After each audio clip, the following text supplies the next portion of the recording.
Hi Grimway families, my name is Joanna Kendrick and I'm your principal here at GA's chapter. Today we're going to talk about how parents can give effective feedback to their children so that distance learning is a success at home. I'm sure we're all encountering challenges to some degree, but there are 3 little tricks that can make distance learning a lot more enjoyable for everybody at home. The first trick is what we call front loading. Front loading means that we lay out all of the expectations, the consequences, and the rewards for children before we begin distance learning. As a parent, this means that we have to be pretty organized. So here's how front loading begins at home. I have a couple of really simple tools as a parent: a colored marker, a pencil, and a highlighter.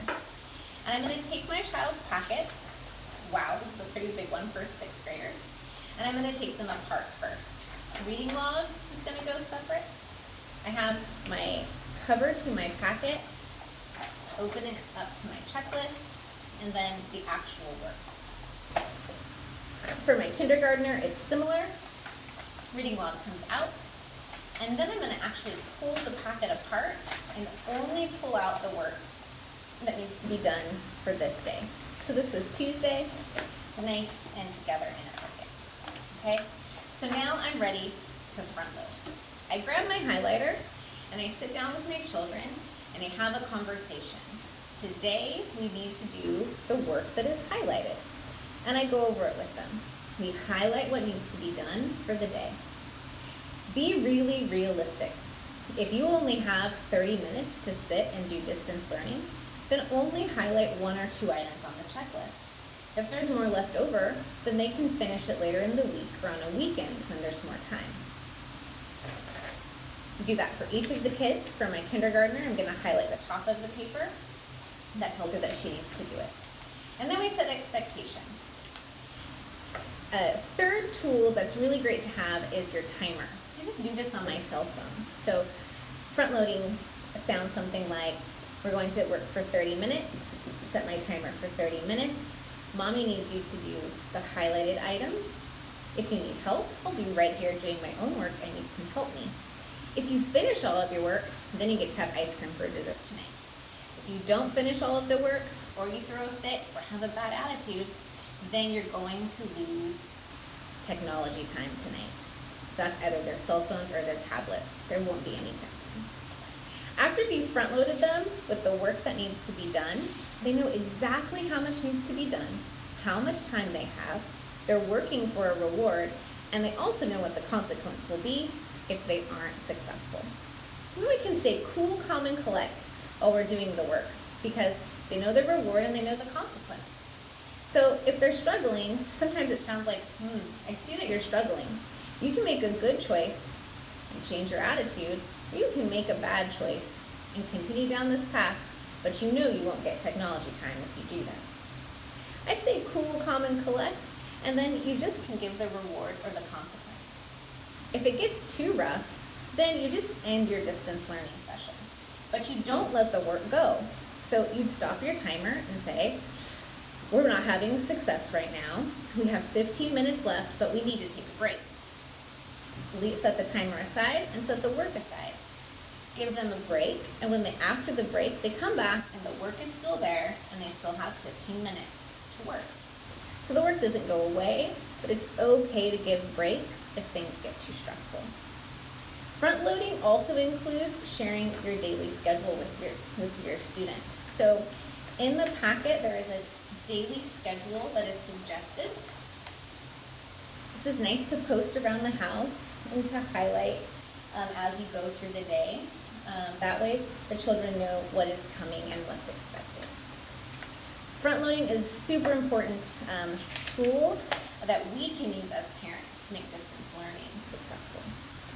The second trick that we wanted to share is structured choice. So doing the work is not a choice. We need to do the work because we are scholars. But how we do the work, there can be choices within that. So, for instance, in my kinder packet, we had 3 pages of work to do. One choice is the order in which you do the work. She wanted to do the writing first. That's fine. I let her do the writing first. Even though Miss Aguayo wanted the writing to happen later in the day, I I give her the choice to do that. The second choice that we can give is where they do the work. It's nice to give children 2 or 3 places that they can work. If you have kids at home, you can say you can choose to work with your brother or sister at the dining room table, or you can work alone in your room, or you can work next to mommy at her desk. And on special days, we might even give a choice of, you can also work outside. That would be on really fun days. The third choice that you can give is the materials that they use. So we did our work in pencil, but if we're having kind of a hard time getting started, I might say, you can use your pencil or you can use mommy's magic marker. Sometimes just getting to use a new pencil, a marker, or a crayon is excitement enough to motivate our children to get started. So it doesn't have to be just one way. You can modify and provide choice. The choice is never to not do the work. The choice is always just how we do the work, where we do the work, or what materials we choose to use. The third tip we wanted to share is something that we call precise praise. So it's really easy to get in the habit of saying things to our children like, that's good, or aren't you smart, or good work. But the opposite of good is bad. So when something isn't right, what do we say? That's not right, you have to do it again. And that can be really frustrating to children. So instead of giving praise, good or bad, it's more effective to ask the children, what do they think of the work? So let me give you an example. We did some humanities work yesterday, and Amelia brought this to me to check. And instead of saying, wow, great job, you wrote so much, I would say, what are you proud of in this assignment? And let her tell me. And then, what's something you want help with?